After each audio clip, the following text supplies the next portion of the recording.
नमस्कार. चला, आज आपण झाडांची भाषा शिकूया. हो, बरोबर ऐकलत, झाडंही आपल्याशी बोलतात. फक्त त्यांची भाषा शब्दांची नसते, तर ती असते त्यांच्या पानांवर दिसणाऱ्या खुणांची. मग चला, त्यांचे हे इशारे कसे ओळखायचे आणि त्यांचा नेमका अर्थ काय हेच आज आपण समजून घेऊया. आपली रोपं आपल्याला नक्की काय सांगू पाहतायत?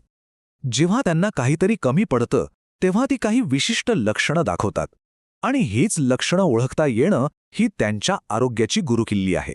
म्हणूनच आज आपण जे बघणार आहोत ना, ते आहे एक प्रकारचं फील्ड गाईड. याच्या मदतीने थेट शेतात उभं राहून सुद्धा समस्येचे निदान करता येईल.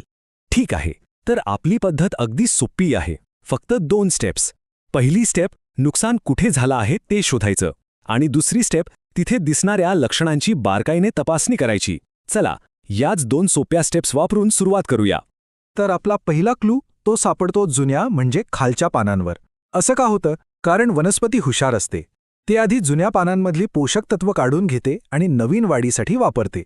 त्यामुळेच कमतरतेची पहिली लक्षणं बहुतेक वेळा इथेच दिसतात. आता इथे ना 2 मुख्य गोष्टी बघायच्या आहेत. डावीकडे बघा, पानांच्या शिरा हिरव्यागार आहेत, पण त्यांच्या मधला भाग पिवळा पडतोय. आणि उजवीकडे संपूर्ण पान अगदी शिरांसकट पिवळं झालंय. या 2 लक्षणांमध्ये खूप मोठा फरक आहे आणि त्यातूनच आपल्याला अचूक निदान करता येतं. बरं, जर जुन्या पानांच्या शिरा हिरव्या राहत असतील आणि मधला भाग पिवळा पडत असेल, तर सरळ सरळ समजायचं की ही मॅग्नेशियमची कमतरता आहे.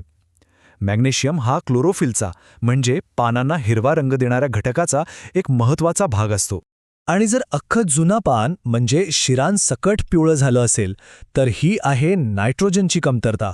नायट्रोजन हा वनस्पतींच्या वाढीसाठी सर्वात गरजेचा घटक आहे आणि त्याची कमतरता असली की ती संपूर्ण पानावर परिणाम करते. चला आता वळूया आपल्या दुसऱ्या क्लूकडे. तो दिसतो नवीन म्हणजे वरच्या पानांवर. काही पोषक तत्व अशी असतात जी वनस्पतीत सहजपणे इकडून तिकडे फिरू शकत नाहीत. त्यामुळे त्यांची कमतरता असली की त्याचा परिणाम थेट नवीन वाढीवर दिसून येतो. आणि गंमत म्हणजे इथेही आपल्याला साधारण तसाच पॅटर्न दिसतो. डावीकडे नवीन पानांच्या शिरा हिरव्या आहेत, पण मधला भाग पिवळा झालाय आणि उजवीकडे संपूर्ण नवीन पानच पिवळं पडलं आहे. ही 2 निरीक्षणं खूप महत्त्वाची आहेत.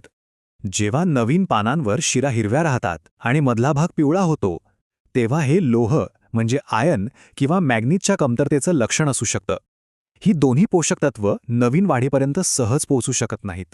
याच्या उलट जर नवीन आलेलं पान पूर्णपणे अगदी शिरांसकट पिवळं दिसत असेल, तर मग सल्फर म्हणजे गंधक किंवा कॉपर म्हणजे तांब्याची कमतरता असू शकते. आता बघूया तिसरा आणि शेवटचा क्लू. हा तेव्हा वापरायचा जेव्हा समस्या फक्त जुन्या किंवा नवीन पानांपुरती मर्यादित नसते, तर संपूर्ण वनस्पतीवरच दिसते. इथेही 2 वेगवेगळे प्रकार आहेत. एकीकडे लक्षणं जुन्या नवीन सगळ्या पानांवर दिसतायत आणि दुसरीकडे त्रास फक्त झाडाच्या शेंड्याला किंवा नवीन फुटीला होतोय, जिथे वाढ खुंटली आहे किंवा शेंडा मरतोय. जेव्हा लक्षणं संपूर्ण रोपावर पसरलेली दिसतील, जुनी पानं असोत की नवीन, तेव्हा बहुतांशी ही झिंक म्हणजेच जस्ताची कमतरता असते. आणि जर नुकसान फक्त वाढणाऱ्या शेंड्यानंच होत असेल, ते मरत असतील किंवा त्यांची वाढ खुंटली असेल, तर ही कॅल्शियम किंवा बोरॉनची कमतरता आहे. कारण नवीन पेशी तयार करण्यासाठी हे दोन्ही घटक खूप आवश्यक असतात. चला तर मग, आतापर्यंत आपण जे काही पाहिलं ते सगळं एकाच ठिकाणी बघूया. हे एक असं परिपूर्ण मार्गदर्शक आहे जे नेहमीच उपयोगी पडेल. हा तक्ता म्हणजे एक प्रकारे फायनल चेकलिस्टच आहे.